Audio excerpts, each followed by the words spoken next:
Okay, so the first thing I'm going to do is open up the camera app and I'm going to take a selfie. Now I hit the home button and I'm going to open up the Sketchbook app.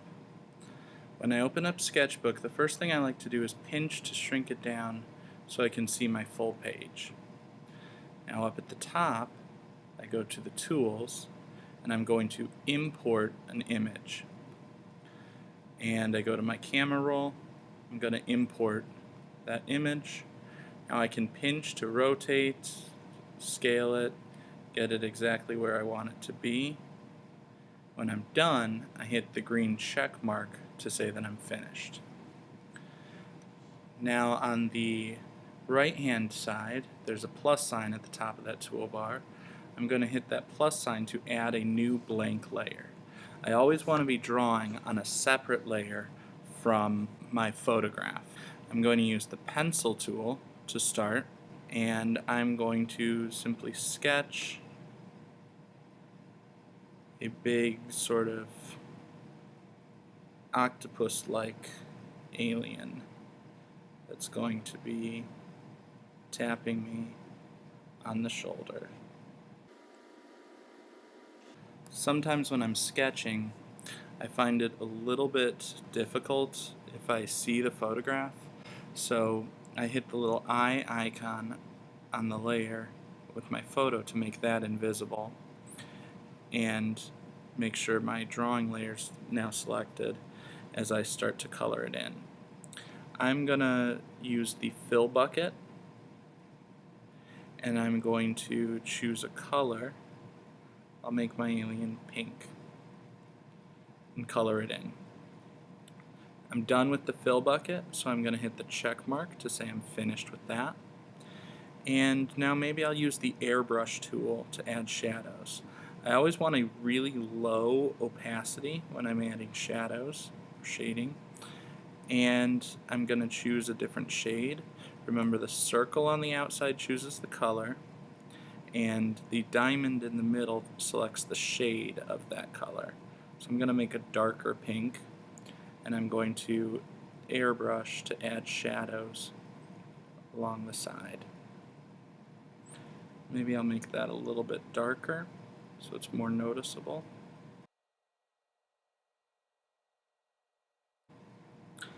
I could use my paintbrush tool if I wanted to add an accent color, like maybe I'll put orange on the underside of each of those tentacles.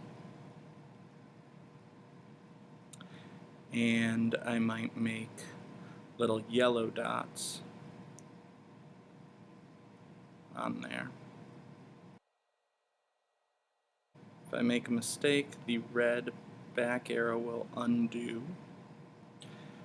And for consistency, I'm going to use my pencil tool again to outline those shapes that I had drawn, because I want this to have that sort of cartoonish drawing feel.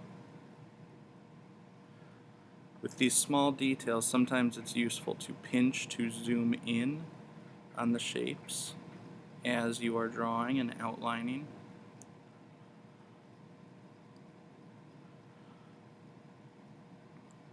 Since this is a quick demonstration, I'm gonna not worry about it being too perfect. Just leave it kind of loose and sketchy.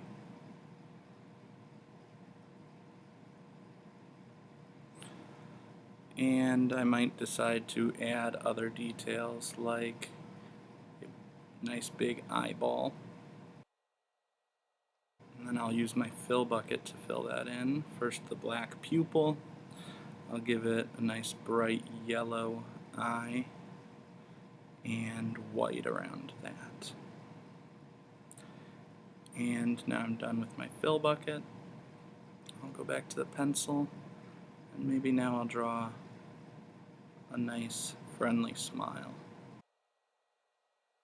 Now do you see how the tongue does not connect up with the mouth? If I try to use the fill bucket to fill the space around that, it's an open shape, so it filled in the mouth. The paint bucket spills outside of that shape and covers the tongue also. I'm going to undo that. I'm going to use my pencil tool to first close that shape for the tongue. Now I'll use the fill bucket to fill the black space around it, and I'll give him a nice red tongue. And now I can make my photo visible again, and it's all done. Up at the top, I'm going to select the top menu.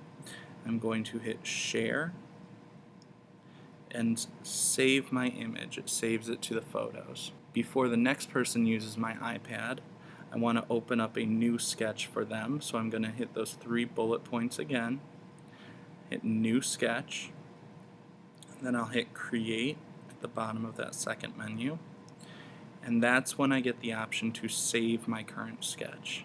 So I'm going to hit Save Current Sketch.